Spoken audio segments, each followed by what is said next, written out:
अजितदादा आजचा दुसरा दिवस आहे, अजितदादा विधान भवनात दिसत नाही, ही अशी चर्चा आहे की ते नाराज आहेत. तुमच्या या चर्चेला नॉट रिचेबल म्हणण्याला काही अर्थ नाही. थोड्याच वेळात अजितदादा सभागृहात येत आहेत. पहिल्या दिवशी सुद्धा सभागृहाचं जे काही कामकाज झालं त्या कामकाजामध्ये अगदी शोक प्रस्तावापर्यंत दादा उपस्थित होते. कालच्या दिवशी ते नव्हते याचा अर्थ वेगवेगळी लोक लावतायत. आमच्या विरोधातला एक गट आहे तुतारी नावाचा, तो सांगतोय दादा थेट दिल्लीला गेले. कोणी सांगतायत की दादा नाराज आहेत, कोणी सांगतायत त्यांना खातं हे हवंय.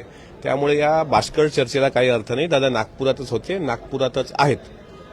अनिल पाटील असं म्हणाले की मी भेटण्यासाठी गेलो तो मला सुद्धा भेटले, मला पण त्यांना भेटत नाही. नाही असं नसतं हो. दादा प्रत्येक कार्यकर्त्याला भेटतात.